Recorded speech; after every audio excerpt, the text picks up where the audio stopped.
বৈষম্য বিরোধী ছাত্র আন্দোলনে রাজধানীর মিরপুর মডেল থানায় দায়ের করা হত্যা মামলায় গ্রেপ্তার সাবেক সংসদ সদস্য মমতাজ বেগমের 4 দিনের রিমান্ড মঞ্জুর করেছেন আদালত। মঙ্গলবার ঢাকার মেট্রোপলিটন ম্যাজিস্ট্রেট মোহাম্মদ জুয়েল রানার আদালত এ রিমান্ড মঞ্জুর করেন। এদিন মামলার তদন্তকারী কর্মকর্তা মিরপুর মডেল থানার উপপরিদর্শক মনিরুল ইসলাম সুষ্ঠু তদন্তের স্বার্থে তাকে জিজ্ঞাসাবাদের জন্য 7 দিনের রিমান্ড আবেদন করেন। মঙ্গলবার বিকেল 3:45 শুনানি শেষে এজলাস থেকে নামানোর সময় বিএনপিপন্থী আইনজীবীরা মমতাজকে দুয়োদ্দনি দিতে থাকেন। আইনজীবীরা লিফট আটকে রাখেন যাতে তাকে সিঁড়ি দিয়ে নামতে হয়, কিন্তু তাদের সেই চেষ্টা ব্যর্থ হয়। লিফট দিয়ে মমতাজ নিচে নামলে বিএনপিপন্থী আইনজীবীরা মমতাজকে ধাওয়া দেন।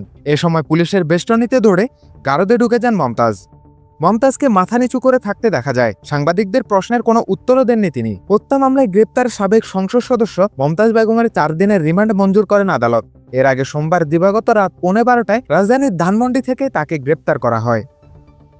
মামলার সূত্রে জানা গেছে, গত 19 জুলাই মিরপুর 10 নম্বর গোল চত্বর এলাকায় বৈষম্য বিরোধী ছাত্র আন্দোলনে অংশ নেন মোহাম্মদ সাগর।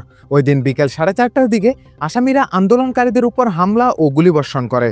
এই সময় সাগরের বুকে গুলি লেগে পিঠ দিয়ে বের হয়ে যায়। তার মা বিউটি আক্তার তাকে খুঁজতে থাকেন।